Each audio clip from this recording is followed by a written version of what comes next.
start feminism or feminist criticism, and you will come to know कि जो already हम सारे लोग इससे वाकिफ है कि हिंदी में इसको स्त्रीवादी आंदोलन कहा जाता है। और इंडिया में अगर आप देखेंगे कि हिंदी लिटरेचर में अगर कोई एक अच्छी जो है या फेमिनिज्म की कोई बात हिंदी लिटरेचर में अगर किसी ने शुरू किया था तो महादेवी वर्मा थी, जिनका एक आर्टिकल है श्रृंखला की मानव श्रृंखला की कड़ियां या श्रृंखला की कड़ियां ऐसी ही करके कुछ रहा है। जस्ट आई एम मिसिंग, अगर कभी होगा तो शायद उसका ट्रांसलेशन अब इंग्लिश में भी हो चुका है, उसे भी पढ़ना चाहिए, जानना चाहिए एक वाइड नॉलेज के लिए वहां से। लेकिन जब आप फेमिनिज्म की बात करते हैं वर्ल्ड पर्सपेक्टिव में तो वो एक अलग चीज है। इंडिया में जब आप फेमिनिज्म की बात करते हैं तो देखिए, जब थियरी आती है, जब थियरी की बात होती है, उस वह थॉट एक बुक की शक्ल लेता है, तभी आप ये मान के चलिए कि फेमिनिज्म आता है। बाद में उसको अप्लाई किया जाता है तभी पता चलता है नहीं, फेमिनिज्म तो इंडस वैली सिविलाइजेशन में भी था, क्योंकि वो लोग मातृसत्तात्मक थे। अगर हम ये कहें कि नहीं भारत में तो फेमिनिज्म यहाँ पे था, भारत में तो फेमिनिज्म जो है इंडस वैली सिविलाइजेशन में था, तो वह जो है क्या रहा होगा, वह प्रैक्टिकली रहा होगा। लेकिन जब थियरी की बात करेंगे तो थियरी की बात वहीं से होगी जब उससे रिलेटेड चीज कोई रिटन डॉक्यूमेंट्स मिलेगा। तो थियरी से रिलेटेड जो रिटन डॉक्यूमेंट्स है वो जो है श्रृंखला की कड़ियां महादेवी वर्मा का माना जाता है कि एक बढ़िया पीस है, वहां से मिलता है।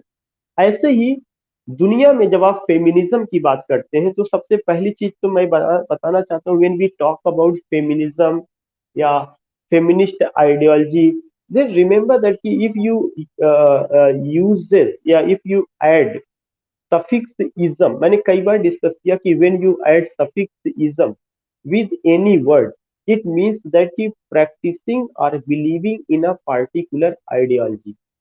ये चीज ध्यान में रखना है कि जब भी किसी भी शब्द में जुड़ता है तो उसका मतलब क्या होता है, उसका मतलब होता है कि practice believing in a particular ideology, किसी पार्टिकुलर आइडियोलॉजी में प्रैक्टिस करना या उस पर विश्वास करना, ये चीज क्या कहा जाता है, ये चीज आपका फेमिनिज्म है। फेमिनिज्म मीन्स प्रैक्टिसिंग और believing in a particular ideology, यह एक एक कॉन्सेप्ट होता है जो फेमिनिज्म का अपना वो चीज होता है। अब दूसरा चीज, जब आप फेमिनिज्म को लेकर के बात करते हैं या फेमिनिज्म के पर्सपेक्टिव से बात करते हैं, तो फेमिनिज्म क्यों आया, स्त्रीवादी आंदोलन या इसकी क्या जरूरत पड़ी। तो हमें ये समझना है कि इट्स अ प्रैक्टिस, या आप कह सकते हैं कि believing in a particular ideology, such ideology which talks about the rights of women. बहुत सिंपल सा कि यह एक ऐसी विचारधारा है जो किसके बारे में बात करती, it talks about the rights of women, या औरतों के अधिकारों को लेकर के बात करती है। मेरे ख्याल से ये पॉइंट कंफर्म हो रहा है कि फेमिनिज्म जो है एक ऐसी आइडियोलॉजी है जिसमें आदमी विश्वास करता है, उसकी प्रैक्टिस करता है, उसको जीवन में उतारता है, जिसमें वह किसकी बात करेगा, जिसमें वह औरतों के अधिकारों की बात करेगा, मर्दों के अधिकारों की बात नहीं होगी, ट्रांसजेंडर के अधिकारों की बात नहीं होगी। उसमें अगर अधिकारों की बात होगी तो स्पेसिफिक है कि feminism is an ideology related to the rights of women, जो कि वुमेन के राइट से रिलेटेड है। जब आप क्वियर थियरी की बात करते हैं, QUEER, जो आज कल बहुत पॉपुलर है, जिसपे बहुत सारी बातें हो रही, क्वियरिंग का, क्वियर थियरी का, और जिसपे ऑनरेबल अपेक्स कोर्ट का जजमेंट भी आया हुआ था कि उसको लेकर के LGBTQ कम्युनिटी को लेकर के, तब इसका मतलब कि हम उनके राइट्स की बात कर रहे हैं। तो वह एक दूसरा मूवमेंट है, यह एक दूसरा मूवमेंट है। जो LGBTQ मूवमेंट रहा है या क्वियर थियरी है, वो 1990 के दशक में आती है, और जो फेमिनिज्म है वो 1960 के दशक में दुनिया में नजर आती है। काम तो उस पर और पहले से हुआ, लेकिन काफी अच्छे ढंग से 1960 के दशक में आता है। और फेमिनिज्म के 4 वेव आ चुके हैं, first wave of feminism, second wave of feminism, third wave of feminism, fourth wave of feminism, उस पर भी हम बात करेंगे। तो when you talk about what when you talk about rights of women, when you say ki women are not equal to men, when you say ki women had been oppressed, women had been suppressed, then the question is that ki who was the oppressor, who oppressed women, who suppressed women, who made them inferior। तो एक word आता है, वह क्या होता है? वह word होता है पैट्रियार्की। पितृसत्तात्मक समाज, मेल ओरिएंटेड सोसाइटी। अब अगर मैं उस पर बात करने लगूंगा तो बहुत लंबी बात होगी। मैं एक दो खूबसूरत एग्जांपल आपको देना चाहूंगा कि आपको कैसे समझ सकते हैं। How do you see this thing, how do you want, क्योंकि जेंडर स्टडीज मेरा काफी फेवरेट टॉपिक है। मैं उस पर काफी कुछ काम करता हूँ या लेक्चर भी मैंने दिया। तो आप जब भी कभी ये भी, even if you have to tell anyone, if you have to tell your own students, always remember that कि हाउ यू कैन अंडरस्टैंड कि फेमिनिज्म या एक तरह से फेमिनिस्ट डिस्कोर्स को कैसे हम अपने बीच में ला सकते हैं, उस पर विमर्श कैसे किया जा सकता है, क्या क्या चीजें हो सकती है। तो मैंने ये बताया कि यह एक मूवमेंट है। जो मूवमेंट क्या करता है? It talks about rights of women. It also says कि women have been suppressed, women have been oppressed, women were ultimately it was said that they are inferior to men, they are not equal to men, and this particular movement talks, yeah, ultimately says that women are equal to whom? Women are equal to men, there is no concept of inferiority or superiority। मैं दोबारा आपसे जानना चाहूंगा, क्या inferiority और superiority का जिक्र मैंने पोस्ट कोलोनियलिज्म में नहीं किया था? क्या मैंने सप्रेशन और ऑपरेशन का जिक्र नहीं किया था? मैंने मैंने किया था। मैंने वहां पर भी बताया था कि एक दीवाल है, वह दीवाल किसके बीच में है? कोलोनाइजर और कोलोनाइज्ड के बीच में है। वो दीवाल और है कि सेल्फ और अदर के बीच में है। वह दीवाल यू एंड आई के बीच में है। The same thing you find here, same चीज आप यहाँ पर पाते हैं। यहाँ पे जो दीवाल है वो किसके बीच है? मैन और वुमेन के बीच में। You find here, here is a wall and that particular wall is between whom? Between man and women. आप सारी चीज किनारे रख दीजिए। आप सवाल उठता है कि फेमिनिज्म को समझने के लिए हमें सबसे पहला, या उस इक्वलिटी को बात करने के लिए हमें सबसे पहले चीज ये समझना है कि what is our identity, what is our identity, या what should be our identity. अगर मैं if if there is anyone, any person, तो अगर एक आदमी है तो वह आदमी के रूप में जन्म लेता है या वह मेल के रूप में जन्म लेता है? एक औरत है तो वह औरत के रूप में जन्म लेती है या वह जो है स्त्री के रूप में जन्म लेती है? मतलब there are the words male, female. वही मेल किस में कन्वर्ट हो जाता है? मैन में कन्वर्ट हो जाता है। वही फीमेल किस में कन्वर्ट हो जाती है? वुमेन में कन्वर्ट हो जाती है। तो this particular conversion, the converting of female into women, converting of male into man, it brings the problem. और एक कन्वर्जन करता कौन है, होता कैसे है? Then you will be able to understand कि feminist ideology, feminism and so many things. Here I would like to tell you one important point. When we talk about this particular concept, this particular ideology, you will come to know कि it is said that कि सारी problem की जड़ क्या है? वह patriarchy है। Already I define कि patriarchy means male oriented society. Mail oriented जो सोसाइटी है, यह एक ऐसा समाज है जो यह कहता है कि सब कुछ किसके द्वारा तैयार किया गया? सब कुछ जो है मेल के द्वारा तैयार किया गया, पुरुष ने तैयार किया, पुरुष डोमिनेटिंग रहा है, सारे इंस्टीट्यूशन पे कब्जा किया, वीमेन को कमोडिटी समझा, औरत को जो है इंफीरियर समझा, उनको मीक माइल तमाम तमाम चीजें कह करके उनको निग्लेक्ट किया गया।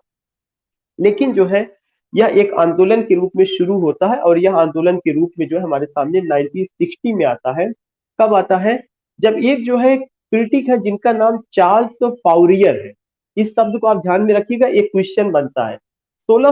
1960 ईस्वी में चार्ल्स फाउरियर, FOURIER, चार्ल्स की स्पेलिंग आपको पता है? चार्ल्स फाउरियर ने फेमिनिज्म शब्द को क्वाइन किया है। So the term feminism was coined by Charles Fourier, FOURIER। It was coined by whom? It was coined by Charles Fourier। एक क्वेश्चन ये चीज। दूसरा चीज कि ये टर्म कब पॉइंट किया जाता है? 1960 में। इसका मतलब कि फेमिनिज्म एक मूवमेंट के रूप में कब आता है? 20वीं शताब्दी में आता है, जब 1960 मतलब 19वीं 20वीं शताब्दी का आधा दशक कंप्लीट हो चुका है, तब वह उसके बाद होता है। अब मैं आपको एक बात बताता हूं कि हम कैसे इस सप्रेशन को समझ सकते हैं। Just I want to give 2 or 3 example. There is a movie Tamanna. And in that movie, that is a tele movie, मैं जानना चाहता हूँ इनमें से किसी ने देखा है उसको, तमन्ना को? एक छोटी मूवी है, आप में से किसी ने? Okay okay okay.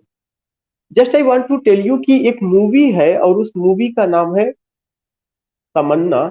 You will come to know कि in that movie you find that कि there is a teacher, and that teacher is in his class, and that in that class, you can say there are 40 students, and that class is what, that class is ultimately the class of class fifth, that's the fifth class, and in that class there are 40 students, and the teacher says to each student कि what do you want to be in near future, आप क्या बनना चाहते हैं, and what you want to be, you have to write your dream in a paper, in a sheet, and give that sheet to me, don't share it with others. So as the per direction of teacher, all the students write that they want to be this, they want to be that, they want to be that, they don't share with anyone, and they submit that sheet to his, to their teacher, उसको submit करते हैं. Then what happens that कि that teacher takes the sheet and just read loudly कि सुनील ए बनना चाहते, I am giving the example कि ऐसा आता है सुनील ए बनना चाहते हैं, वो आप कह सकते हैं कि अमजद ये बनना चाहते हैं, कृष्ण ये बनना चाहते हैं, you can just take the name of की, उसमें आता है तमाम की ये बनना चाहते हैं. But he just finds the sheet of a girl, and the name of that girl is Tamanna, and she was sitting in the corner of the room alone. She was mum, she was silent, not responding very well. And when the teacher got the sheet of Tamanna, he became shocked because Tamanna has written that she wants to be a boy. Tamanna has written that she wants to be a boy. Tamanna ने ये लिखा था कि वह लड़का बनना चाहती है. अब उसके बाद व्हाट हैपेंस दैट कि टीचर तमन्ना के पास जाते हैं एंड से दैट कि Tamanna, what's your problem, you are the beautiful creature of God, you are perfect in yourself, you are a doll, you are a fairy, जो भी एक word होता है आप कह सकते हैं कि स्वीट वर्ड्स.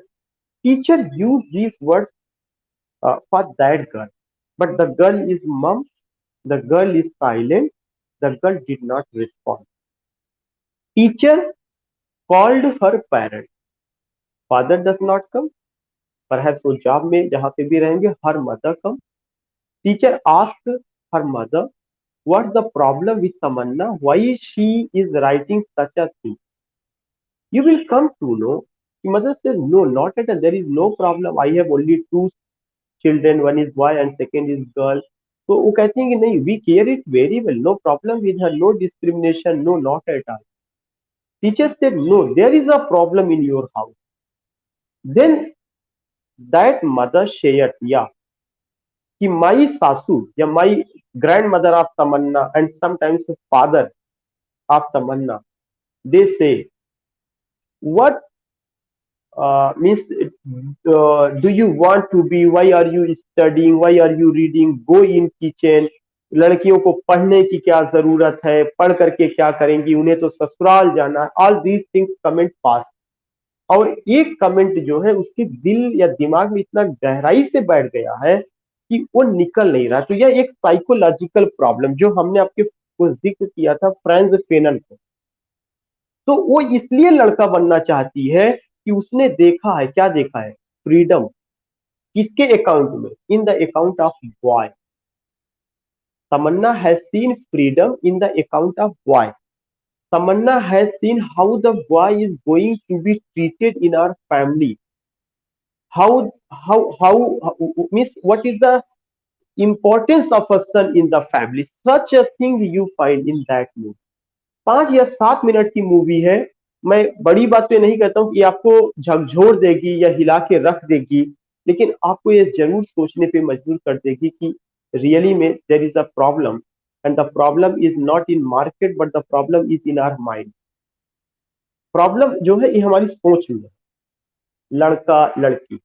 अब आपसे मैं एक क्वेश्चन करता हूं कि जब मैन और वुमेन जो समाज है, जब उसमें जो है एक परफेक्ट क्रिएचर को, जो ईश्वर द्वारा बनाई गई है, जो परफेक्ट क्रिएचर है, जब उसके साथ भेदभाव होता है, तो can you expect how the third gender is going to be created? Third gender जो अपने में इनकम्प्लीट है, neither comes in the category of man nor comes in the category of women, how that third gender will be treated, वो कैसे treat किया जाएगा? You can just imagine, केवल हम इमेजिन कर सकते हैं, and you can just see, you all are teachers, और आप देख सकते हैं कि हमारे स्कूल और कॉलेजेस में कितने थर्ड जेंडर ने एडमिशन लिया है। उनकी जो आबादी है 20 लाख है इस समय, और एक आन पेपर ये होता कि ऐसा बन गए, मी हिजड़ा मी लक्ष्मी की राइटर महामल्लेश्वर बन गई, तमाम चीजें, लेकिन गिने चुने लोग। आज भी वही कस्टम, वही ट्रेडिशन, वही परंपरा, वही सारी चीजें। अब जेंडर प्रॉब्लम को लेकर के मैं दो और एग्जांपल देना चाहूंगा। Recently I delivered a lecture, and in that lecture I told, जिसको न्यूज 18 ने कवर भी किया था, हैदराबाद मेट्रो स्टेशन पर एक पैम्फलेट चस्पा था जिसमें लिखा हुआ था, if you talk to a transgender you will be infected from corona virus. उसमें ये लिखा था कि अगर आप ट्रांसजेंडर से बात करेंगे तो आप कोरोना वायरस से इन्फेक्टेड हो जाएंगे। वहां ये नहीं लिखा था कि अगर आप किसी आदमी से बात करेंगे या अगर आप किसी औरत से बात करेंगे, नो, क्योंकि आदमी और औरत को समाज ने मान्यता दे दी। अब आदमी को ये लगता है कि बगैर औरत के वो सर्वाइव नहीं कर सकते, लेकिन अभी ट्रांसजेंडर को मान्यता नहीं दी गई, तो it's what, it's the abusing statement, it's the humiliating statement. We know it very well कि transgenders are also creature. They are also sons and daughters of someone. They have heart, they have emotion, they have feelings. But it shows what? It shows mentality, and it also shows what? It shows gender phobia. Phobia का मतलब होता है irrational fear, एक ऐसा डर जिसमें तर्क ना चले। डरते हैं तो हम ऐसा डर रहे हैं, हम कर, वहां कोई तर्क नहीं चलता। Exam phobia, water phobia, gender phobia, all this things we find. एक दूसरा एग्जांपल मैं देना चाहूंगा। आ, एक ट्रांसजेंडर जो है एक क्यू में लगी हुई थी, where ration was going to be distributed. तो एक आदमी उससे कहता है कि it's not for you because you don't belong to my community, या आपके लिए नहीं है क्योंकि आप मेरे समुदाय से बिलोंग नहीं करते। तो इफ यू स्पीक, या if we speak, if we say such statement, what will happen? इसका मतलब कि हम उनको एलियनेशन कर रहे हैं, हम उनको जो है कट ऑफ कर रहे हैं, हम उनको बाइकाट कर रहे हैं। जब कॉलोनियल एलियनेशन हुआ था तब बुरा लगता था, इसीलिए मैंने कहा कि कॉलोनी के अंदर भी कॉलोनी होती है। एक कॉलोनी तो वह होती है जो बाहर का आदमी आकर के वहां की इंडाइजिनस पर रूल करता है। एक कॉलोनी वह होती है जो वहीं के रहने वाला, वहीं के लोगों पर रूल करता है, कभी वो कास्ट के नाम पे, कभी वो जेंडर के नाम पर, कभी वो कलर के नाम पर, कभी वो रेस के नाम पर, एक पार्टिकुलर चीज। दूसरा एग्जांपल मैं आपसे एक चीजें पूछना चाहता हूँ। You all have seen the movie, हो सकता है कि आपने मूवी देखा होगा, Krrish 3। In that movie you come to know कि अब heroine Priyanka Chopra, hero Hrithik Roshan, Priyanka Chopra is flying with the help of balloon in the open sky, balloon burst, Priyanka is about to fall, but what happens? Hrithik Roshan runs, yeah, he jumps, and just take Priyanka Chopra, yeah, he saves Priyanka Chopra, takes her in his left hand, descending down, just beholded her intoxicated eyes. अब सवाल ये उठता है कि यहाँ पे दो चीज हुआ, प्रियंका चोपड़ा जो है उड़ रही थी, बैलून बस्ट हो जाता है, प्रियंका चोपड़ा को लगता है कि वो मर जाएंगी, गिर जाएंगी, कूद जाएंगी, या सच अ प्रॉब्लम। उसके बाद जो है उनको बचाने के लिए कौन आते हैं? ऋतिक रोशन आते हैं। सवाल ये उठता है कि मूवी में ये क्यों नहीं दिखाया गया कि प्रियंका चोपड़ा खुद बच गई, या प्रियंका चोपड़ा इतनी बहादुर है कि वो खुद उन्होंने अपने आप को बचा लिया? ये क्यों नहीं दिखाया जाता कि जो है कोई मेल भी खतरे में है, उसको कोई फीमेल बचा लेती है, कोई मेल भी खतरे में, उसको कोई फीमेल भी बचा लेती है? क्योंकि ब्रेवरी का, क्योंकि आप कह सकते हैं कि करेज का, बोल्डनेस का, ये सब चीजें किसके अकाउंट में आया है? मेल के अकाउंट में आया है। शेक्सपियर जैसे राइटर भी, उन्होंने हमेशा जो है क्या किया? मैकबेथ को एडमायर किया, हैमलेट को एडमायर किया, किंग लियर को एडमायर किया, ओथेलो को एडमायर किया। लव ट्रेजेडी में रोमियो और जूलियट आ सकते हैं, लव ट्रेजेडी में एंटनी और क्लियोपैट्रा आ सकती है। लेकिन जो है practically you don't find this, practically आपको ये चीज नजर नहीं आता है। तो जो मूवी बनती है, जो हमें परोसा जा रहा है धारावाहिक, अगले जन्म वही बिटिया की हो, या जो परोसा जा रहा है और भी चीजें, वो कैसे परोसा जा रहा है। और फिर क्या मिला, ये कहा गया कि फेयर एंड लवली, हीरोइन कोई लेकर के आएगी, इसको लगाने से फेयर हो जाएंगे। इसका मतलब ये हुआ कि जो कलर है, फेयर कलर ही वही इंपॉर्टेंट है। अगर कोई ब्लैक स्किन का है, ब्लैक कलर का है, तो उसकी समाज में कोई वैल्यू। उसके बाद जो है शाहरुख खान लेकर के आते हैं हैंडसम फेयर एंड लवली, वो मार्केटिंग करेंगे। अब जो है पुरुषों में भी फेमिनिटी को जन्म दिया जा रहा है, वो भी गोरा दिखना चाहते हैं, वो भी गोरा दिखना चाहते हैं। तो ये जितना भी एडवर्टीज किया जा रहा है, जितना भी मार्केटिंग की जा रही है, लक्स के स्नान करने से लोग हैंडसम हो जाएंगे, ब्यूटीफुल हो जाएंगे, यह जो क्या हुआ, मार्केटिंग को बना दिया गया। तो फेमिनिज्म मार्केटिंग से भी जुड़ गया। फेमिनिज्म जो फोर्थ वेव ऑफ फेमिनिज्म है, वो बहुत मायने रखता है। जो किससे जुड़ा हुआ है, जो कि आपका फेसबुक से जुड़ा हुआ है, ट्विटर पे जुड़ा हुआ है, कि जो ऑनलाइन प्लेटफॉर्म है, उस ऑनलाइन प्लेटफॉर्म पर फीमेल कितनी एक्टिव है, और वे अपनी इमोशंस या फीलिंग्स को, अपनी चीजों को कितना शेयर कर रही है। अभी हाल ही में, अभी आपको याद होगा कि मैं थोड़ा सा उस वर्ड को मिस कर रहा हूँ, इंडिया में जो बॉलीवुड, मुझे लगता है क्या बॉलीवुड अपने यहाँ है, बॉलीवुड में आप देखेंगे कि एक मूवमेंट चला था, और उसका नाम भी अभी अचानक मिस कर, ग्लास सीलिंग तो अपनी जगह है, ग्लास सीलिंग, या मी टू कैम, या मी टू जो चला था, मी टू का जो कॉन्सेप्ट था, कितना तेजी के साथ वो चला हुआ था। तो ये भी फेमिनिज्म का एक रूप है। अब ये उसके बाद ये सब जितना example, whether you find Tamanna, whether you find Hrithik Roshan का जो मूवी है, whether you find any other thing, all this thing you can just see, you can just find. अब उसके बाद एक चीज ये आता है कि in our syllabus, in our curriculum, what do we find in our syllabus, you will come to know कि स्पेशली जो केजी में, लोअर केजी में, when we were studying, we found some poem, जिसमें एक था कि पोयम की, उठो लाल अब आंखें खोलो, पानी लाई हूँ मुंह धो लो, बीती रात कमल दल फूले, उसके ऊपर भंवरे झूले। उसमें जो है देर is a mother, and mother is sitting, आप कह सकते हैं कि नियर हर बॉय बेबी अगर कहा जाए, वहां पे उसके पास, या अपने लड़के के नजदीक वो बैठी हुई है, and just pampering her son, कि now it's time to wake up, now it's time to wake up.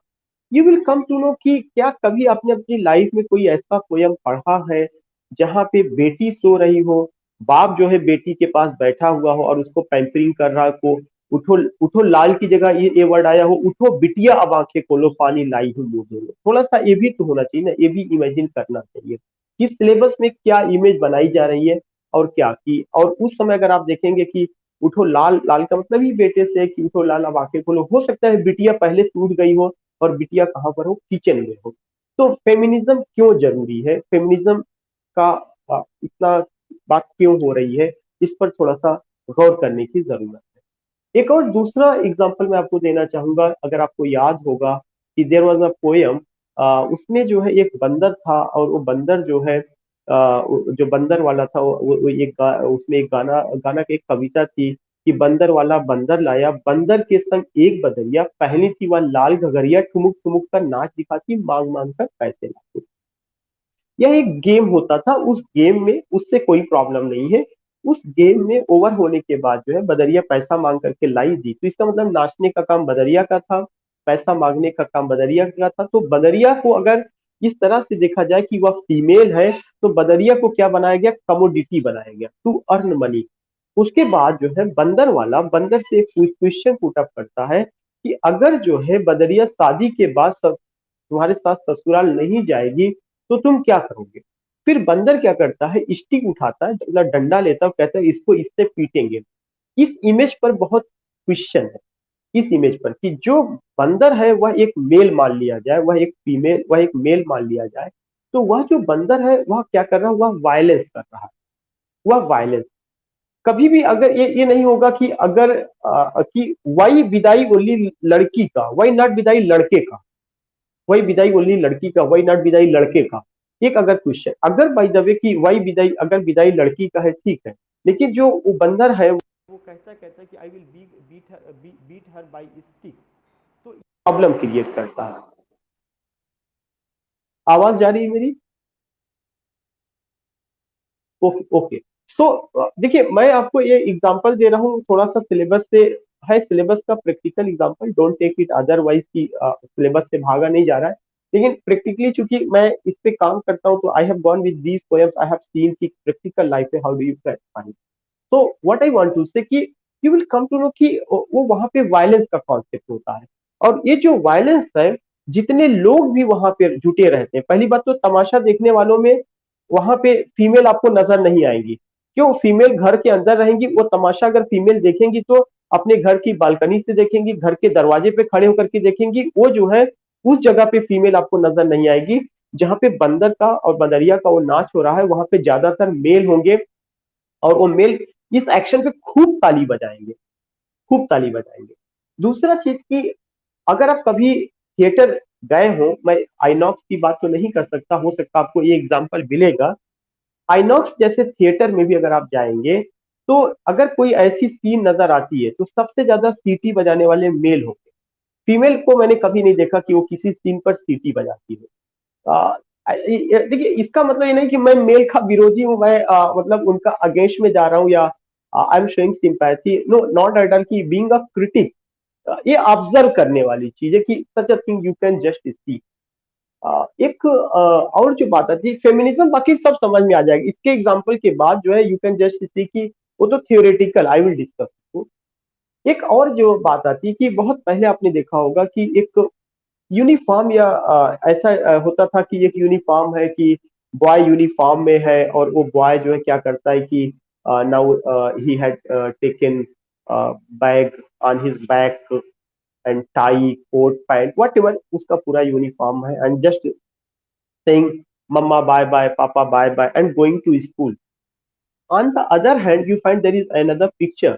There is a girl, and that girl is sweeping the room. That girl is sweeping the room. ये जो picture है यह objectionable है, ये जो picture है objectionable है। क्यों ऑब्जेक्शनेबल है? इसलिए ऑब्जेक्शनेबल है कि वे जो है क्या करती, यह इंडिकेट करता है कि गर्ल का जो इमेज बनाया गया कि उसका काम झाड़ू लगाना, पोछा करना, किचन संभालना, अगर वो कहीं जॉब में चली गई तब तो परेशानी, पूरे घर के लिए आप, dual responsibility, he had to manage, sorry, she had to manage her family, and उसके बाद आपको क्या करना है, आपको अ, घर परिवार बच्चे हस्बैंड आदि वो चीजें ना। अब तो जमाना बदल रहा, बहुत केयरिंग लोग आ गए हैं, बहुत सारी चीजें हो रही, मैं नहीं कहता, लेकिन एक जो जमाना शुरू हुआ था वहां से अगर आप देखेंगे, अगर आप अपने जमाने को छोड़कर अगर अपनी माँ के बारे में बात किया जाए और उनसे पहले बात किया जाए, तो एक जमाना था जब ज्वाइंट फैमिली थी। You will come to know कि जहाँ पे ज्वाइंट फैमिली का कॉन्सेप्ट था, वहां जो पापा होते थे वो अपने बच्चों को गोद में नहीं लेते थे, खासकर दादा के सामने, कि दादा क्या कहेंगे, या इस तरह का वर्ड आएगा कि इसके अंदर जो है वो है ही नहीं है, ये जो है गुलाम बन चुका है, तमाम तरह के वर्ड पिरोए गए थे। आप ये भी एक इमेज देखिए उस जमाने में। दूसरा चीज आप ये देखेंगे कि उसके अलावा जो है, सबको खाना खाने के बाद, इन द एंड, औरतें जो है घर की वो लास्ट में खाना खाती थी, और अर्ली मॉर्निंग 4 बजे उठ करके स्नान ध्यान पहले कर लें तब किचन में जाए। एक जो कॉन्सेप्ट होता था, कितना गर्म पानी की उस जमाने में व्यवस्था रही होगी, कैसा जो है रहा होगा। नाउ वी हैव, आज हमारे पास सारी सुविधाएं हैं, उस जमाने की कल्पना करिए, और उस जमाने की सोच को लीजिए कि जब ज्यादातर रिलीजियस माइंड था, साइंटिफिक सोच कम था, किचन में जाना है या कहीं भी करना है तो बगैर स्नान ध्यान किए यू कांट। एक और चीज जो है मैं जरूर कहूंगा, जो कि मैं खुद आई have scene even my own life, my own family, my own life, कि मेरे दादा जो है बहुत एग्रेसिव नेचर के थे। और जब मेरी सिस्टर पढ़ने जाती थी तो उन्होंने कहा कि क्लास 5th के बाद ये नहीं पढ़ेगी, और अगर एक पढ़ने गई तो जैसा लोग कहते, मतलब उस स्टेटमेंट को मैं नहीं मतलब कहना चाहता, उन्होंने कहा कि मतलब ठीक नहीं होगा, या जो है तो उस समय जो है इवन सिस्टर हमसे बड़ी थी, हम लोग जो छोटे थे वी डोंट नो कि ये सब चीजें, लेकिन अब उसका एहसास होता है कि वहां पे फेमिनिटी का क्यों जरूरत है समाज में। तो सिस्टर की जो वो थी एजुकेशन 5 के बाद नहीं हो पाई, क्योंकि दादा ने कहा no, not at all, education की कोई जरूरत नहीं। ये जमाना, उस जमाने की बात। अब आज जमाना ये है कि उसकी डॉटर जो है एमए, एमएड, पीएचडी जो भी है वो सब कर रही। तो ये जो सिचुएशन है, ये जो चेंजेस है, यू कैन जस्ट सी। तो दादा का जो रूप है वह पैटियाकी का रूप था। दादा का जो रूप था वह पैटियाकी का रूप था। दादी ने प्रॉब्लम नहीं क्रिएट किया, दादा की सुर में दादी ने जो हो सकता है आवाज मिलाया, लेकिन डिसीजन मेकर कौन था? दादा थे। और उस समय फादर भी कुछ नहीं कर सकते थे, क्योंकि दादा के डिसीजन का मतलब बॉस पूरा, गॉड फादर, और you can't go against the decision of that grandfather. All these things we find. तो गिविंग यू सम एग्जांपल्स कि फेमिनिज्म क्यों जरूरी है, क्यों राइट्स की बात हो रही है। उसके बाद एक और चीज आप देखिएगा कि जो विच वी ऑल सी हम अपनी लाइफ में, कि लैंग्वेज में कैसे चीजें आई हुई है। जब जो है कोई लड़की होती है और अगर उसकी मैरिज नहीं है तो उसके लिए कौन सा वर्ड यूज किया जाता है? मिस। उसके लिए मिस वर्ड यूज किया जाता है।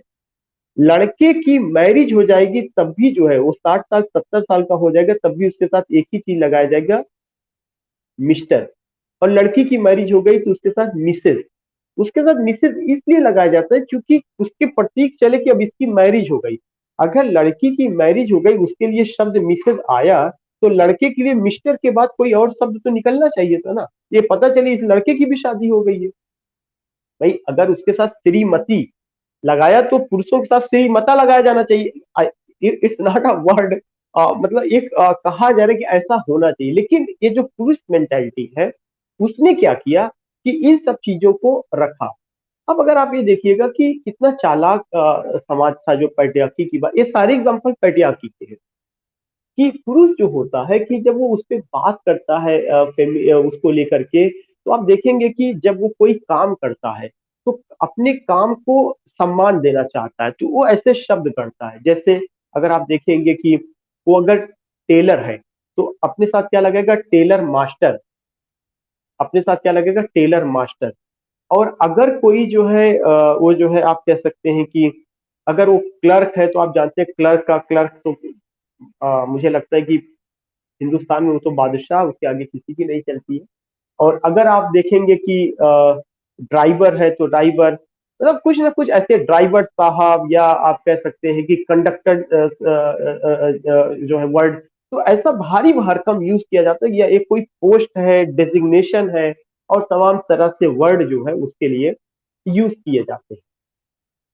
अगर कोई औरत घर में काम कर रही है या घर को संभाल रही है तब उसको क्या कहा जाता है? हाउस वाइफ कहा जाता है, गृहिणी। उसको गृहिणी। अगर कोई पुरुष नकारा घर में बैठा हुआ है तो उसको कभी उसके लिए वर्ड नहीं आया कि वह गृहिणा है। यू कैन जस्ट सी कि बहुत सारे पुरुष ऐसे हैं जो घर में ही बैठे रहते हैं, औरतें लेबर करती हैं।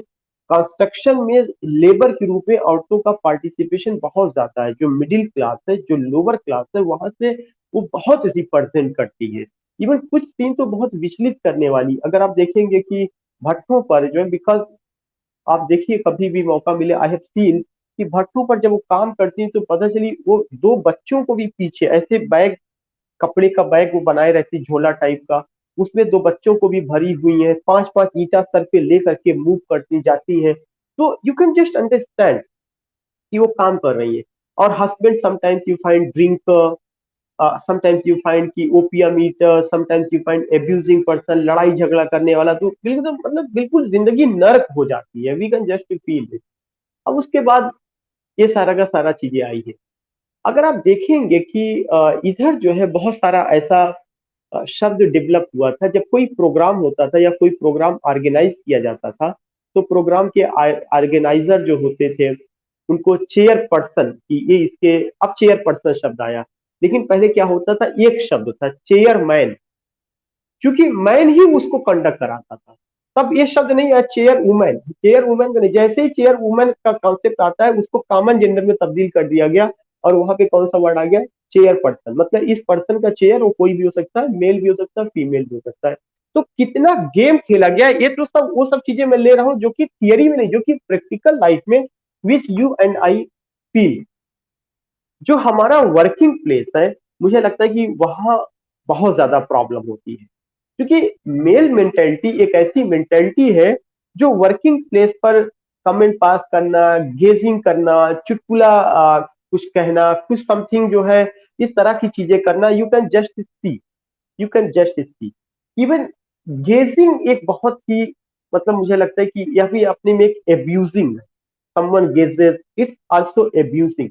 And you will come to know, जैसे भाई गेजिंग को लेकर के हमारे माशरे में एक बहुत बात कही जाती है। जैसे ये कहा जाता है कि लोगों ने एक कहा जो ठीक है, उसको अगर अपनी जगह है, लोगों ने कहा कि शर्म और हया औरत का गहना है, कि मतलब शर्म और हया। तो मेरा ये क्वेश्चन है, जब जहां पे भी मैंने लेक्चर दिया उनसे मैंने ये पूछा कि ठीक है, अगर ये बात कही जा रही है कि शर्म और हया औरत का गहना है, तो क्या बेहयाई पुरुषों का गहना है? एक उसके पैरेलल क्वेश्चन आना चाहिए कि क्या बेहयाई पुरुषों का गहना है, कि standing on road, gazing someone, passing comment, teasing, looking, ये सब जो, इस पर कंट्रोल क्यों नहीं? नहीं, इसके पैरेलल बात कही गई है, लेकिन पुरुषों ने उसको मार्केट में नहीं आने दिया। इसके पैरेलल क्या बात कही गई है कि पुरुषों को अपनी नजरें झुका करके चलना चाहिए। जितना कहा गया नजरें झुका के चलना चल जाइए, उतना उठा करके चलते हैं। एक स्टेटमेंट जो इसके। दूसरा चीज एक और कहा जाता है कि आ, ऐसा तो नहीं, आप लोग बोर तो नहीं हो रहे हैं कि किस डायरेक्शन में लेके जा रहे हैं? आ, आ, नहीं एक्चुअली, हाँ, मतलब थोड़ा सा टॉपिक से अभी है, आएंगे हम लोग टॉपिक पर भी। एक और बात कही जाती है जहाँ पे एक पॉइंट आता है कि लेकिन ये पढ़ाने का मतलब नहीं, आप लोग अपने घर में क्रांति नहीं लाइएगा और ये कतई ना बताइए ये मैंने पढ़ाया है। नहीं तो मामला गड़बड़ हो जाएगा। तो एक और बताने का जो मकसद है कि you you will come to know कि एक बात ये कही जाती है कि औरत घर की जीनत है। घर की जीनत का मतलब कि आप कह सकते हैं घर की खूबसूरती है वह, उसको ठीक है, एक कॉन्सेप्ट अपनी जगह सही हो सकता है, लेकिन क्या वही फिर क्वेश्चन आता है कि क्या मर्द मार्केट की जीनत है? क्या मर्द जो है पूरा मार्केटों से ही भरा, मार्केट पूरा मर्दों से ही भरा रहेगा? नो, इसके पैरेलल ये बात होनी चाहिए, कोई ना कोई चीज उठना चाहिए कि अगर आप ये कह रहे हैं कि औरत घर की जीनत है, तो उस जीनत को हाउस वाइफ नहीं कहा जाएगा, बल्कि क्या कहा जाएगा? House maker. एक जगह मैं लेक्चर अटेंड कर रहा था, चंद्रकला पांड्या जो राजस्थान यूनिवर्सिटी में वाइस चांसलर रही हैं, महाराष्ट्र में भी उनका बहुत बड़ा काम है फेमिनिज्म पे। वो आई थी, उन्होंने एक खूबसूरत बात कही थी कि अगर कोई वाइफ घर को संभालती है, तो आज के बाद से उसको हाउस वाइफ नहीं कहा जाएगा, आज के बाद से उसको हाउस मेकर कहा जाएगा। हाउस वाइफ जो शब्द है, इसमें वो अपीलिंग नहीं जितना हाउस मेकर। हाउस मेकिंग का मतलब कि ये नहीं कि वह कंस्ट्रक्टर नहीं है, she is not using cement, she is not using iron, she is not using brick, she is not a constructor, she is not a labor, she is not a, you can say कि मिस्त्री या उसका वो करने वाला। No, house making here की you have constructed a house, that is the house of brick, cement, iron, but to make that house a very beautiful house, to make that building, आपने जो बिल्डिंग तैयार किया, house किसने बनाया? उस wife ने बनाया। उसको बनाने के लिए उसने क्या किया? इमोशंस, फीलिंग्स, जज्बात, unlocking of heart, so many thing she poured, she gave. तो वो तब जाकर के वह बना, और वह क्या होगा? वह आपका हाउस मेकर है। तो उसके लिए ये वर्ड यूज करना चाहिए, जो फेमिनिज्म भी इस चीज को कहता है। एक और पॉइंट आता है कि जो पेड वर्क और अनपेड वर्क, जो पुरुष है जब वो काम करके आता है, तो काम करके जब वो आता है, तो आने के बाद जो है ऐसा कस्टम रहा है, ऐसा दिखाया जाता है भारतीय मूवीज में भी कि वो आया, अपने जो है पैंट मतलब कपड़े को बदला, फिर पता चली उसके पत्नी तुरंत उसके आगे पीछे लग गई, उसको चाय बना के मैं नहीं कहता ये सब ठीक है, होना चाहिए, लेकिन क्या कभी कोई ऐसा दिन होगा कि पुरुष भी पूरा एक दिन किचन को संभाले? क्या ऐसा कोई फ्रॉम संडे टू सैटरडे, क्या कोई ऐसा दिन होना चाहिए कि that husband should also manage the whole kitchen, the whole बीबी, द होल बच्चा, मीन्स जितना भी परिवार के सदस्य हैं, ये उनकी भी जिम्मेदारी। संडे इज अ हॉलीडे, और एक होना चाहिए कि नहीं, एक मूवमेंट चलाया जाए कि ये चीज उनको दिया जाए, या ये चीजें, तब उनको अनपेड वर्क का महत्व समझ में आएगा। जैसे जब वो ऑफिस से आते हैं, तो वो समझते हैं कि they are the boss, they are managing the whole family, वो कमा रहे हैं इसलिए परिवार चल रहा है, वो नहीं देंगे तो परिवार नहीं चलेगा। तो जो अर्थ का इंपॉर्टेंस है कि मेरे काम से तो पैसा आ रहा है, तुम तो सारा दिन किचन में रहती हो, अम्मा जी की थोड़ा बहुत सेवा की, उसके बाद जो समय बचा तुम क्या किए, धारावाहिक देखे। इस तरह की जितनी भी चीजें हमारे मार्केट में या समाज में या हमारे माशरे में आती हैं, वो अनपेड वर्क की कैटेगरी में, यह मार्क्सिज्म है। इसीलिए मैं कहता हूँ मार्क्सिज्म कैसे फेमिनिज्म में आया हुआ है, ये को रिलेट करने की जरूरत है। मार्क्सिज्म कहता है कि अगर कोई आदमी काम करता है तो उसको पैसा मिलना चाहिए। अगर उसको पैसा नहीं मिलेगा तो उसके काम की वैल्यू नहीं होगी और वह गरीब हो जाएगा। इसीलिए कोई कितना भी कर ले, कह ले कि इसको एजुकेशन दे दिया जाए तो वह इक्वल हो जाएगा, इसको ये राइट्स दे दिया जाए तो इक्वल हो जाएगा, इसको रिजर्वेशन दे दिया जाए तो इक्वल हो जाएगा। इक्वल केवल और केवल मटेरियलिस्टिक और कैपिटलिस्टिक सोसाइटी में पैसे के आने पर। आपके पास कितना भी सर्टिफिकेट हो, कितना भी डिग्री हो, if you are not in job, if you are not getting salary, आप परेशान रहेंगे, कोई इक्वलिटी नहीं है। एजुकेशन तो आपके पास नेट है, आप जेआरएफ है, आप जो डॉक्टरेट है, if you don't have job, you are not getting salary, तो इक्वलिटी का कोई कॉन्सेप्ट नहीं। आपको वो चीजें मिलेगा ही, वो चीजें नहीं। तो such a thing you find in society, that is what mentally, that is the example of पैटी आपकी। अब उसके बाद जो है क्या होता है कि इस तरह की तमाम चीजें, तमाम एग्जाम्पल्स, आप बहुत सारे ऐसे एग्जाम्पल्स हैं जो हो सकते हैं। खैर, उन एग्जाम्पल्स को हम ले सकते हैं, देख सकते हैं, समझ सकते हैं, जरूरी भी है उसको प्रैक्टिकली समझना या जाना, कहीं पर भी अगर हम बात करते हैं। सवाल ये उठता है कि थियरी में और इस तरह की चीजें कहाँ पे नजर आती है कि जो ये सब चीजें हैं।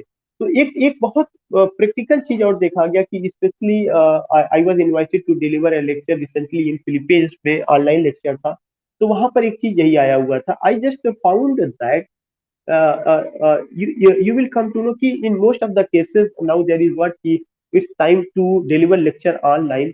तो जब आप ऑनलाइन क्लास लेते हैं जहां पे आप अपॉइंटेड हैं, आप एक बहुत बेसिक प्रॉब्लम पाएंगे। वह बेसिक प्रॉब्लम क्या है कि अगर कोई फैमिली एजुकेटेड नहीं है और वह फैमिली मिडिल क्लास की या लोअर मिडिल क्लास की फैमिली है, अगर वहां पे एक मोबाइल फोन है, तो वह मोबाइल फोन या तो अब्बा के हाथ में होगा या तो लड़के के हाथ में होगा। मतलब वो लड़का उस घर का जो है, किसी का भाई हो सकता है, किसी का बेटा हो सकता है, लेकिन वह मोबाइल फोन बहुत कम किसके हाथ में आएगा, लड़की के हाथ में आएगा। अगर लड़की के हाथ में आएगा तो 100 हिदायतें होंगी, फेसबुक मत चलाना, व्हाट्सएप पे मत जाना। मैं कहता हूँ ठीक है, तो क्या why only the girls are accountable? Why you are asking question only to your daughters? Why are you not asking question to your son? जो सबसे बड़ा प्रॉब्लम क्रिएट करते हैं सोसाइटी में, so many cases, so many violence, so many cases you find that कि जो उनके द्वारा किया जाता है, उनसे क्वेश्चन क्या कभी ये चेक किया जाता है मेरा लड़का कितना देर फेसबुक पे लगा है, कहाँ चैटिंग कर रहा है, क्या एक क्वेश्चन कभी किया गया? अगर बहुत, मुझे लगता है किया भी जाता होगा तो शायद, एक तो गर्ल्स बाहर नहीं निकलती, वो घर में ही रह रही, लेकिन अगर जो है निकली भी तो तमाम तरह का इसके साथ सोसाइटी ऐसा आज भी है कि उनको अकेले नहीं भेजा जाता। दे विल गो, कितना भी एजुकेटेड होंगी तो किसी ना किसी के साथ जाएंगी। और अगर स्टेशन तक भी कोई आएगा ट्रेन में बैठाना तो स्टेशन तक छोड़ने आएगा, फिर उसके बाद अगर ठीक है बेटा, फिर उसके बाद वो सोचे कि मेरे अगल कौन बैठा, बगल कौन बैठा, कौन देख रहा है मुझे। so many problems you can just feel that कि in our society we find। तो मेरा ये कहने का मतलब है कि आज के समय जब क्लास हो रही है, वो एक मोबाइल होगा, लेकिन उस एक मोबाइल को लड़का यूज करेगा, वो फालतू की चीजें देखेगा, व्हाट्सएप देखेगा, फेसबुक देखेगा, तमाम चीजें। लेकिन अगर गर्ल इंटरेस्टेड है पढ़ने में तो उसको वो मोबाइल बहुत मुश्किल में मिल पाएगी, बहुत मुश्किल में, क्योंकि एक मेंटेलिटी है कि व्हाट विल यू डू। मैंने देखा कि बहुत सारी टैलेंटेड गर्ल हैं, लेकिन they are not getting opportunity, उनको अवसर ही नहीं मिल रहा है। अगर शायद उनको अवसर मिले तो दे कैन डू समथिंग, बहुत अच्छा कर ले जाए। बहुत सारे बच्चे ऐसे हैं जिन्हें मैं जानता हूँ कि बहुत अच्छा कर सकते हैं, लेकिन we are not getting that thing. So this things here I want to say. अब अगर आप बात करते हैं कि फेमिनिज्म की, तो फेमिनिज्म जो है, मैंने आपको जैसा बताया कि यह राइट टू वुमेन की बात करता है। और फेमिनिज्म जो शब्द है 1960 ईस्वी में कॉइन किया गया, किसके द्वारा कॉइन किया गया? चार्ल्स फूरियर के द्वारा कॉइन किया गया। जो फेमिनिज्म जो मूवमेंट है, यह औरत के पॉलिटिकल, सोशल, कल्चरल, इकोनॉमिक तमाम और उनका उनके राइट्स की बात करता है और उनके ऑपरेशन और सप्रेशन की बात करता है। और यह ये भी कहता है कि आखिर औरतें लिटरेचर में कैसे प्रेजेंट की गई है, औरतें लिटरेचर में जैसे प्रेजेंट की गई हैं, उनको री इंटरप्रेट करने की जरूरत है और रीराइट करने की जरूरत है। अभी तक उन लिटरेचर को पुरुषों ने लिखा, पुरुषों ने अपने चश्मे से औरतों की व्याख्या की, उन्होंने औरतों के इमोशंस को नहीं देखा। यह टाइम है कि उसको जो है री इंटरप्रेट किया जाए। यहाँ पे मैं आपको एक एक चीज मैं कहूंगा, अगर आपको आज समय मिले तो आप कमला दास की एक पोयम है एन इंट्रोडक्शन जरूर पढ़ लीजिएगा। एन इंट्रोडक्शन जो पोयम है उसमें आप देखेंगे कि कमला दास जो है एक बेटी से लेकर बहू या वुमेन होने तक अपनी जो फीलिंग्स है बहुत खूबसूरत ढंग से एन इंट्रोडक्शन में उन्होंने शेयर किया है। हाँ, उसमें उन्होंने शेयर किया है। And even you will come to know कि इसके अलावा जो है उनका जो ऑटोबायोग्राफी है माई स्टोरी, वो तो बहुत अपीलिंग है। अगर कभी लाइफ में मौका मिलेगा तो उसे भी हमें पढ़ना चाहिए। तो वहां पे फेमिनिज्म को आप बेहतरीन ढंग से देख सकते हैं या समझ सकते हैं। दूसरा चीज जो है, एक इम्पोर्टेंट कॉन्सेप्ट आता है कि जब आप ये कहते हैं पैट्रियार्की, तो मैंने पहले ही बता दिया पैट्रियार्की का मतलब male oriented society. Male is in dominating condition, male is like a ruler, male subordinates subjugates women, male suppress women, male oppress women, and women don't have any choice. Whatever women have to do, women have to see with the spectacle of men. जो कुछ भी दुनिया को देखना है वह किसके चश्मे से देखना है, वह जो है आप कह सकते हैं कि फीमेल को मेल के चश्मे से देखना है। अब मैं यहाँ पे दो तीन और शब्द यूज करूंगा। सबसे पहला चीज, मैंने शुरू में जब मैंने शुरू किया था तो मैंने कहा था कि हमारी आइडेंटिटी क्या होना चाहिए। हमारी आइडेंटिटी बायोलॉजिकल आइडेंटिटी होना चाहिए या हमारी आइडेंटिटी जो है कल्चरल आइडेंटिटी या सोशल आइडेंटिटी होना चाहिए। बायोलॉजिकल आइडेंटिटी का मतलब कि हम जिस रूप में पैदा हुए, जिस रूप में हमें बनाया वह हमारी पहचान होना चाहिए, या पैदा होने के बाद सोसाइटी जो हमारी पहचान बनाती वह हमारी पहचान होना चाहिए। इसको लेकर के मैंने दो पेपर रिसर्च पेपर लिखा था, सेक्स जेंडर डिस्टिंक्शन। और उस पेपर में मैंने इस चीज डिस्कस किया था कि हमारी जो बायोलॉजिकल आइडेंटिटी है उस पर कोई बात नहीं होती। जहां पे भी कॉलम आता उसमें लिखा रहता व्हाट इज योर जेंडर, ये नहीं लिखा रहता व्हाट इज योर सेक्स। बहुत कम जगह पे आप पाएंगे कि सेक्स कॉलम हो कि और उसमें ये ऑप्शन हो मेल फीमेल। अगर जेंडर भी होगा तो उसमें मेल फीमेल लिखा रहेगा। लेकिन सवाल उठता है कि क्या मेल फीमेल ये जो है जेंडर का एग्जाम्पल है या मेल फीमेल सेक्स का एग्जाम्पल है? No, not at all. Male और फीमेल हमारे सेक्स का एग्जाम्पल है। स्त्री और आप कह सकते हैं कि पुरुष, यह जो है सेक्स का एग्जाम्पल है। क्योंकि स्त्री और पुरुष जो शब्द है यह इंडिकेट करता है ईश्वर ने हमें जैसे बनाया और यही हमारी पहचान है और यही पहचान सार्वभौमिक है। चाहे वो काला होगा, गोरा होगा, अंग्रेजी बोलने वाला होगा, हिंदी बोलने वाला होगा, अगर वह स्त्री है तो स्त्री इसलिए कि ईश्वर ने उसको बनाया, वह दुनिया के किसी भी कोने में रह रहा हो, डजेंट मैटर। तो जो हमारी सेक्सुअल आइडेंटिटी, जो हमारी बायोलॉजिकल आइडेंटिटी है, वह यूनिवर्सल है, वह बियॉन्ड टाइम एंड प्लेस है, उसमें कोई तब्दीली नहीं होती। That is accepted everywhere. If anyone is female, she is female because God ultimately made that female in this way, and all the female who are living in this world they are same। They are same का मतलब कि anatomy के हिसाब से, physiology, anatomy और physiology में शारीरिक बनावट के हिसाब से। अब अगर उसमें कोई छोटा बाल रख ले, अब अगर उसमें कोई करे कि जो है क्या कहते हैं कि बड़े बाल रख ले, तो छोटा बाल या बड़े बाल यह रखना जो है क्या है कि यह जो है किसी फीमेल की आइडेंटिटी नहीं है। बहुत सारे जो है औरतें ऐसी हैं कि वे जो है बड़े बाल रखती, बहुत सारे छोटे बाल, तो वो उनकी आइडेंटिटी नहीं है। वह उनकी कौन सी आइडेंटिटी हो जाती? Cultural identity. तो अब सवाल उठता है कि उस फीमेल को किसमें कन्वर्ट कर दिया जाता है? वुमेन में। और उस जो है मेल को किसमें कन्वर्ट कर दिया जाता है? मैन में। तो ये जो मैन है और जो वुमेन है यह हमारी कौन सी आइडेंटिटी है? Gender related identity. और जेंडर का मतलब क्या होता है? Gender is our cultural and gender is our social identity. जैसे ही बच्चा समाज में जन्म लेता है उसको तुरंत का तुरंत एक कपड़े में रैप कर दिया जाता है। अगर वह गर्ल होगी तो उसको गर्ल का कपड़ा पहना दिया जाएगा, बॉय होगी तो बॉय का कपड़ा। अब हमारी परवरिश समाज में जो स्थापित इंस्टीट्यूशंस हैं उसके अकॉर्डिंग होगा। लड़की है तो उसका संस्कार ऐसा होगा, लड़का है तो उसका संस्कार ऐसा होगा। इस तरह की तमाम चीजें जो स्थापित चीजें वो, तो हमारा जो लेबोरेटरी है जिसको आप कह सकते हैं कि social laboratory, cultural laboratory, in that laboratory man is male is converted into man and female is converted into women.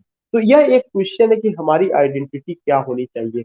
Biological identity जो ईश्वर ने हमें दिया, या सोशल आइडेंटिटी जो मैन क्रिएटेड है? और इस आइडेंटिटी में मैन अपनी आइडेंटिटी को सबसे ऊपर रखता है और वुमेन की आइडेंटिटी को वह क्या करता है, कम करता रहता है।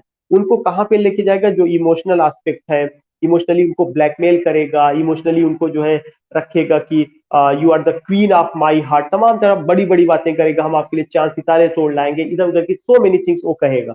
बट अल्टीमेटली प्रैक्टिकल में वो कुछ नहीं करता। तो उसके बाद अगर आप देखेंगे कि सो मेनी थिंग्स यू फाइंड, इसके अलावा so many promises even you find, false promises। अगर आपको याद होगा, अभी मैं शेक्सपियर पढ़ा रहा था, मैं वो स्टेटमेंट भूल रहा हूँ, शायद वो स्टेटमेंट जिसका भी रहा हो, लेकिन मैं एग्जांपल देना चाहूंगा कि आपने ओफिलिया का देखा कि ओफिलिया का हश्र क्या हुआ हैमलेट ने, ultimately you can just see, ऐसे बहुत सारे। So what I want to say कि you can just find, you can just see कि इस तरह का चीजें होती है। अब मैं आपको यहाँ पे एक और नाम लेना चाहूंगा, एक क्रिटिक है साइमन दी बुआ। साइमन दी बुआ की किताब है, उस किताब का नाम है द सेकेंड सेक्स। मैं यहाँ पे जो नाम ले रहा हूँ वो किसका नाम ले रहा हूँ, साइमन दी बुआ का। साइमन दी बुआ की एक किताब है जिसका नाम क्या है, द सेकेंड सेक्स। वह जो किताब द सेकेंड सेक्स है, उसमें जो है साइमन दी बुआ कहती कि women are not born but made. बहुत इंपॉर्टेंट है, कोई भी ऐसा लेक्चर फेमिनिज्म पर हो और लोग अगर कोट ना करें तो मैं समझता हूँ वो लेक्चर कंप्लीट नहीं होगा। और मोस्ट प्रोबेबली एग्जामिनेशन में भी ये पूछा जाता है कि किसका स्टेटमेंट है। आप सारे लोग वाकिफ है, कोई बड़ी चीजें नहीं बताई जा रही, लेकिन इसको अगर आप एक्सप्लेन करेंगे तो एक्सप्लेन यही होगा। उन्होंने कहा कि women are not born but made, उन्होंने ये नहीं कहा कि female are not born but made. उनको ये पता है कि औरत फीमेल के रूप में पैदा होती है, औरत औरत के रूप में पैदा होती है, सॉरी स्त्री के रूप में पैदा होती है, लेकिन उसी स्त्री को किसमें कन्वर्ट कर दिया जाता है, उसी स्त्री को जो है फीमेल में, वुमेन में कन्वर्ट कर दिया जाता है। तो जो वुमेन का जो रूप है, ये जो वुमेन का रूप है, दिस पार्टिकुलर फिगर, यह जो रूप है, यह रूप क्या इंडिकेट करता है, यह रूप इंडिकेट करता है कि वीमेन हैव बीन कंस्ट्रक्टेड। और कौन कंस्ट्रक्ट किया, in our society they have been constructed. तो ये जो उसका कंस्ट्रक्शन था, यह एक एस्पेक्ट है जहां पे बात करने की जरूरत है। और इसको किसने कहा, साइमन दी बुआ ने कहा, अपनी किताब द सेकेंड सेक्स में कहा है। दूसरा चीज मैंने आपको बताया कि जो फेमिनिज्म जो टर्म है, ये मैंने बताया कि सॉरी, ये मैंने एक चीज आपको बताया था कि जो फेमिनिज्म टर्म है, इसको चार्ल्स फॉरियर ने क्वाइन किया था, लेकिन 1837 में, मैंने शायद डेट आपको 1966 बताया था, 1960 जो है वह उस आंदोलन के शुरुआत की डेट रही है। लेकिन फेमिनिज्म शब्द जो है मार्केट में या लोगों के बीच में 1837 में पहली बार आया। और इसको क्वाइन किसने किया, the term was coin by Charles Fourier, FOURIER। Amit ji आवाज जा रही है, बुशरा,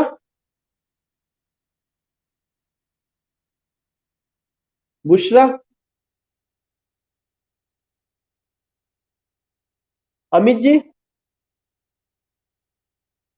दोनों लोगों का रिस्पॉन्स चाहिए। तो व्हाट आई वांट टू, जी, 18 या 1837, 1837। But feminism as a movement it started in 1960। दो तो पॉइंट ध्यान में रखना, 1960 में शुरू हुआ, 1837 में फेमिनिज्म टर्म को क्वाइन किया गया। किसके द्वारा क्वाइन किया गया, चार्ल्स फाउरियर के द्वारा क्वाइन किया गया। यह एक बहुत इंपॉर्टेंट पॉइंट है। फिर मैंने एक शब्द डिस्कस किया था, पैट्रियार्की। मैंने कहा जो पैट्रियार्की है, यह क्या है, मेल ओरिएंटेड सोसाइटी है, जो कि केवल और केवल क्या करता है, सप्रेस करता है, ऑप्रेस करता है, politically, culturally, economically, emotionally, all this things we find. एक चीज और कहा गया कि जो वीमेन है, women are never independent creature.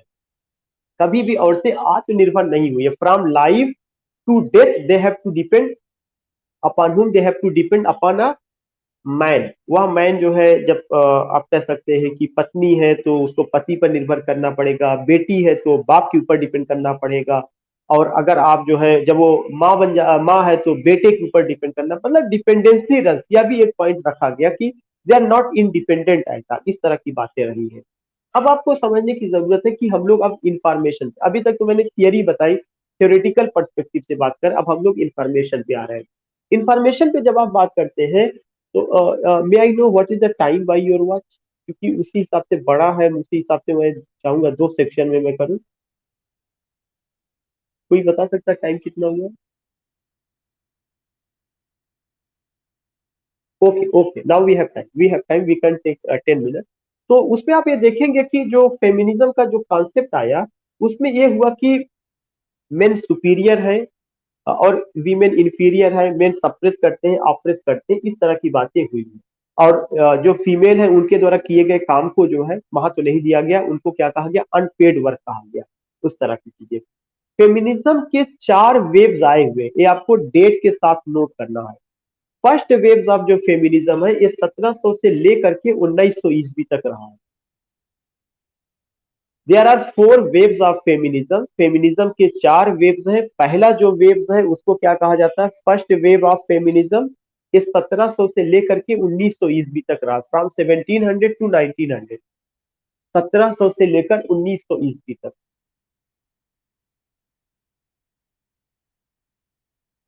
First wave of feminism,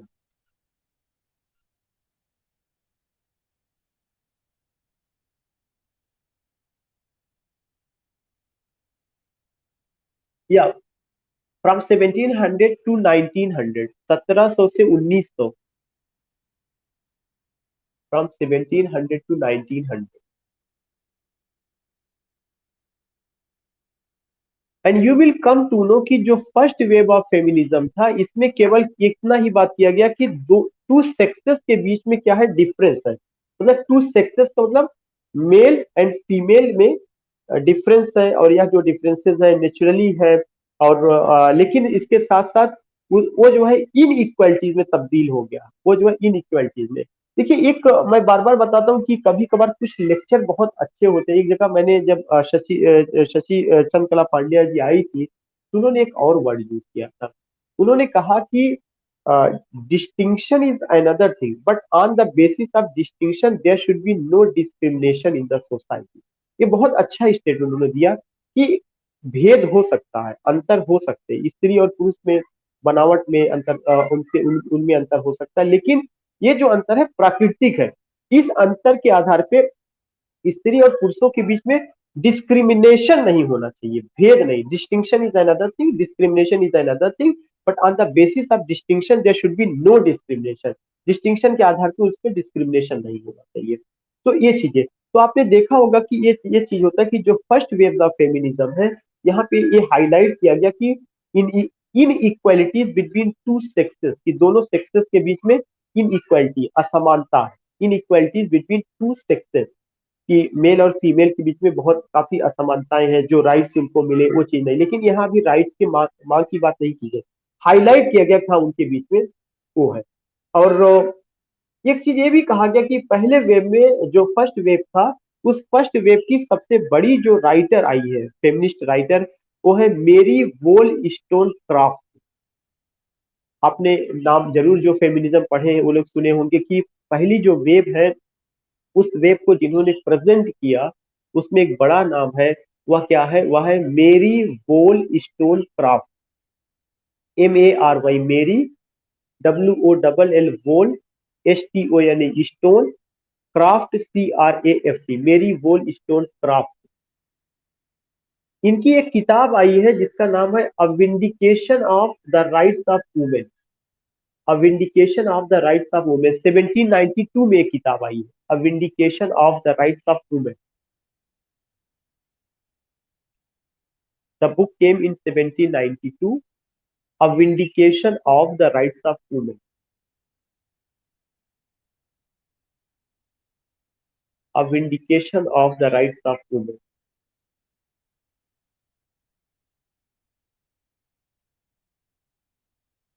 1792। दूसरा चीज आप ये देखेंगे कि इसमें जो है ये चीज बात की गई है कि जो फीमेल राइटर्स ने अगर कोई चीज लिखा है तो वो मेल को कॉपी करके लिखा है, जैसा मेल लिखते थे उन्हीं को, उनकी अपनी कोई इंडिपेंडेंट राइटिंग नहीं रही है। जैसे way through out life depend करती है, ऐसे उनके लिटरेचर में या जो लिटरेचर आता है उसमें उनकी आवाज बहुत बुलंद नहीं रही है। तो दो चीज ध्यान में रखना है।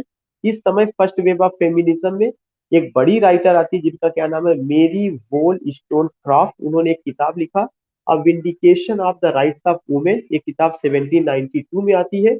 इसमें टू सेक्सेस के बीच इन इक्वलिटी की बातें की गई है, और इसमें ये कहा गया है कि in this wave female writers imitated the established male form of writing. Established male form of writing जैसा पुरुष लिखते थे उसी पैटर्न पर उन्होंने उसको लिखा या फॉलो किया, उन्होंने कुछ अलग से नहीं किया। यह एक पर्टिकुलर चीज देखने को मिलता है। दूसरा चीज की आता है सेकेंड वेव ऑफ फेमिनिज्म।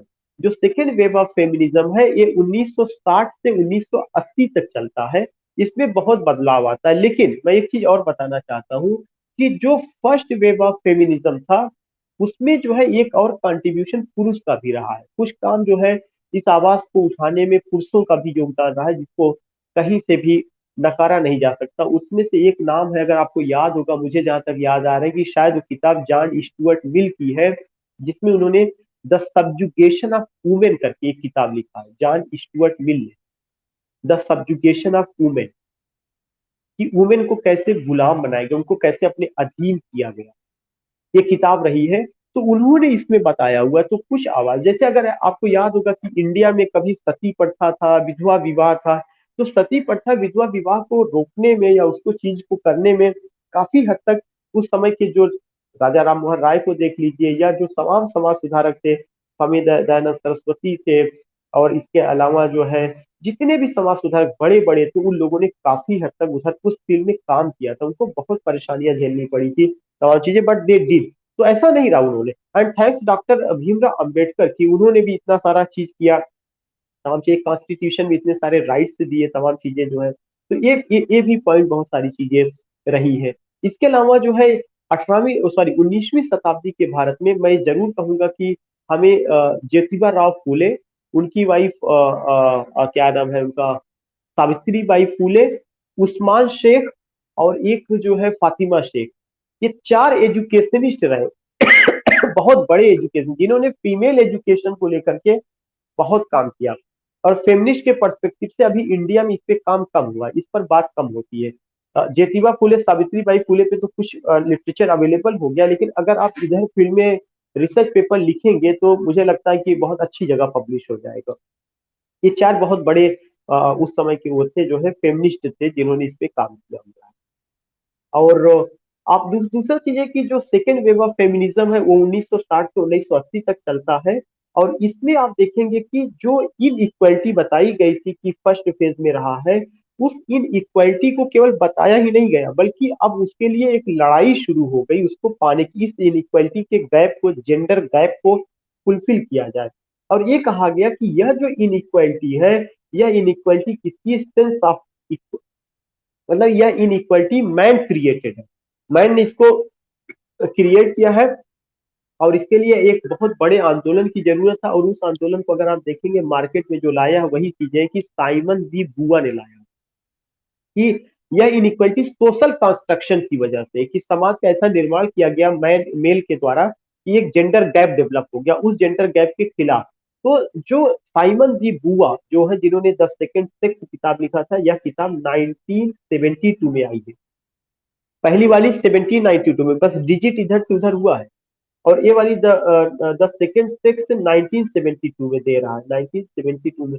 इसका डेट आप थोड़ा सा देख लीजिएगा, मुझे पता नहीं क्यों थोड़ा सा डाउट लग रहा है। तो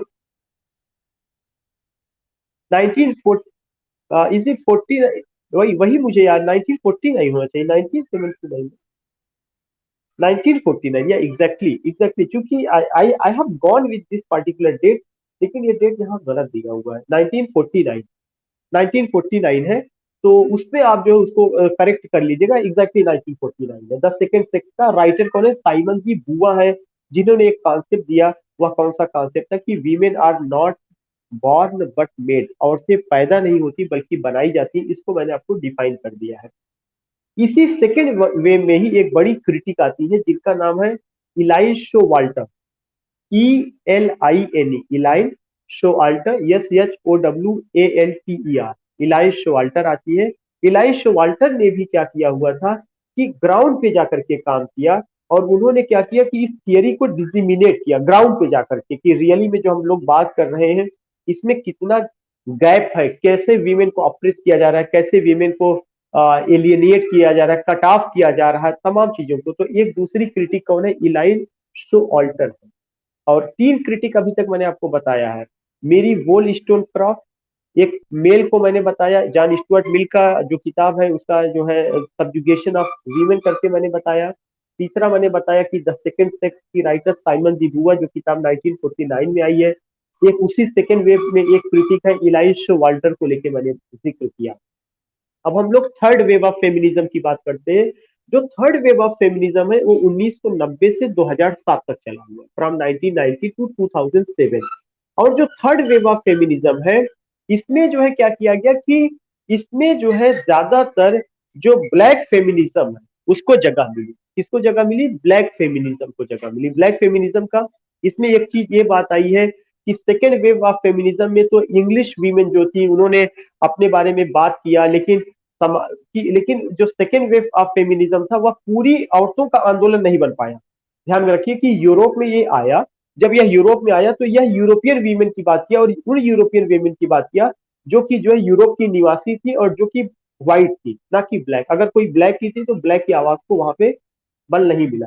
लेकिन जो थर्ड वेव ऑफ फेमिनिज्म है, ये जो है कहाँ पे, मिडिल क्लास में भी इसका असर देखने को मिलता है, और ये ब्लैक फेमिनिज्म को भी लेके बात करता है। तो आप ये देखेंगे कि इसमें जो तमाम तरह की केवल जो बातें थी, व्हाइट की बातें थी, व्हाइट वीमेन की बात हो रही थी, जो हेट्रोसेक्सुअल की बात हो रही थी, जो मिडिल क्लास की बात हो रही थी, उन सबको जो जो सेकेंड वेव ऑफ फेमिनिज्म में जगह ज्यादा, मतलब सेकेंड ऑफ फेमिनिज्म में व्हाइट वीमेन को लेकर के बात हुई, इंग्लिश वीमेन को लेकर के बात हुई, यूरोपियन वीमेन को लेकर के बात हुई, साथ ही साथ हेट्रोसेक्सुअलिटी को लेकर के बात हुई, और अगर देखा जाएगा मिडिल क्लास को लेकर के बात हुई, लेकिन ब्लैक को लेकर के बात नहीं हुई। या ऐसी औरतें जो इंडिया में रह रही है, जो लेबर क्लास में जुड़ी हुई है, या जो और भी बिलो पॉवर्टी लाइन है, जो कंस्ट्रक्शन के फील्ड में है, जहाँ पे मजदूरी कर रही है, उनकी आवाज को, जो खेतों में काम कर रही है, उनकी आवाज को नहीं उठाया गया था। तो उनकी आवाज को जो उठाया गया वो कब उठाया जाता है? वो थर्ड वेव फेमिनिज्म में। और थर्ड वेव फेमिनिज्म मैंने बताया 1990 से 2007। तो थर्ड वेव फेमिनिज्म जो उसके सेंटर में जो रहा है कौन है? ये ब्लैक वीमेन, या जिसको आप कह सकते हैं कि ब्लैक फेमिनिज्म। और सेकेंड वेव में कौन सी फेमिनिज्म रही है? सेकेंड वेव में जो फेमिनिज्म है वो आपका जो है सेकेंड वेव में मैंने बताया था कि व्हाइट वीमेन और यूरोपियन वीमेन उनको लेकर के बात हुई है। फोर्थ वेव फेमिनिज्म 2008 से आया हुआ है। इसके अलावा आप देखेंगे कि जो फोर्थ वेव फेमिनिज्म है ये कब आया है? 2008 से आया और अभी तक चल रहा है। मैंने आपको पहले इशारा किया था कि जो फोर्थ वेव फेमिनिज्म है इसमें जो है ये देखा जा रहा है जिसको आप साइबर फेमिनिज्म कहते हैं। साइबर फेमिनिज्म की टेक्नोलॉजीज जो है, ट्विटर है, फेसबुक है, व्हाट्सअप है, जो सोशल आप कह सकते हैं कि प्लेटफॉर्म है, या जो वर्चुअल लर्निंग का प्लेटफॉर्म है, ऑनलाइन क्लासेस है, उस पे फीमेल कितना एक्टिव है, उनका पार्टिसिपेशन कितना है, वे अपनी बातों को कहाँ तक रख पा रही है, ये बात हमें किसमें देखने को मिलता है? फोर्थ वेव ऑफ फेमिनिज्म, ये 2008 में। और इसके अलावा आप देखेंगे कि एक राइटर है जिनका नाम है कोचरानी, कीरा कोचरानी, जो इसी में आती है। उन्होंने एक किताब लिखा है, उस किताब का नाम है all the rebel women colon the rise of fourth wave of feminism. मैं फिर से क्रिटिक का नाम लेना चाहूंगा, कीरा, KIRA, कीरा कोचरेन, COCHRANE, कोचरेन। और उनकी एक किताब है all the rebel women, all the rebel women, REBEL, all the rebel women colon the rise of fourth wave of feminism, the rise of fourth wave of feminism you find here. तो ये चीजें इस पे देखा जाता है कि Facebook पे, ट्विटर पे और तमाम जगहों पे कितना ज्यादा वो है। और पॉलिटिक्स में, साइकोलॉजी में, स्पिरिचुअलिटी में कितना हद तक इनका असर पड़ा हुआ है। तो इस तरह से जो है we ultimately talked about feminism, so many examples. First wave of feminism में क्या है, सेकेंड वेव ऑफ फेमिनिज्म में क्या है, थर्ड वेव ऑफ फेमिनिज्म में, फोर्थ वेव ऑफ फेमिनिज्म में। कल हम और चीजों पर डिस्कस करेंगे कि गाइनो क्रिटिसिज्म क्या है, feminine, feminist and female stages क्या है, और उसके अपने तमाम फेजेस हैं, और the earliest track of feminism क्या है, एक रिचर फेमिनिज्म क्या है, एक रिचर फेमिनिज्म क्या है। All this things we will talk tomorrow. Liberal feminism है, मटेरियलिस्ट फेमिनिज्म है, दलित फेमिनिज्म है, इस्लामिक फेमिनिज्म है, जो ये भी आजकल बहुत ज्यादा साइबर फेमिनिज्म है। तो फेमिनिज्म तो बहुत ब्रॉड है, लोग इसी पर ही काम करते करते पूरी अपनी जिंदगी खपा दे रहे हैं। लेकिन हमें ज्यादातर क्रिटिक को, उनकी किताबों को, उनके वर्ड्स को लेकर के चलना है। तो in this way today we have done. और अमित जी आपको आवाज जा रही है? Amit ji, not getting your voice. आपकी आवाज कभी आती कभी नहीं आती। बुशरा, बुशरा। अमित जी अभी आप मुझसे बात कर लीजिए क्लास ओवर होने के जस्ट बाद। और बाकी अगर किसी की कोई क्वेरी हो या कुछ पूछना हो तो you can ask now concluding.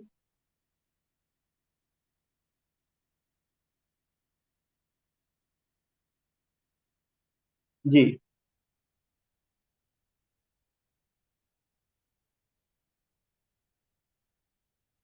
Feminism का मतलब डिफिनीशन जो मैंने बताया था। फेमिनिज्म का पेड और अनपेड वर्क वो था जिसमें मैंने बताया कि जो पेड वर्क है, जैसे पुरुष है वो बाहर काम करने जाता है तो उसके वर्क को बहुत महत्व दिया जाता है। अनपेड वर्क है कि स्त्री घर में है, वो किचन संभाल रही है, उससे तो उसको कोई पैसा मिल नहीं रहा है, तो वो जो है क्या होता है, अनपेड वर्क होता है। ये कॉन्सेप्ट जो है मार्क्सिस्ट थियरी में आता है, क्योंकि मार्क्सिज्म अर्थ की बात करता है, पैसे की बात करता है, इक्वल डिवीजन ऑफ इकोनॉमी की बात करता है। ऐसे भी आप देखेंगे कि जो लोअर तबके से लोग आ रहे हैं उनके घरों में जो झाड़ू पोछा करने वाली, या हम सबके या घरों में अगर आप देखें जो झाड़ू पोछा करने वाली आती है, आप देखिए कि एक झाड़ू पोछा करने वाली केवल बर्तन धुलने वाली को, अगर you will come to know कि कम से कम मुझे लगता है कि 2000 रुपी एक को दिया जाता है।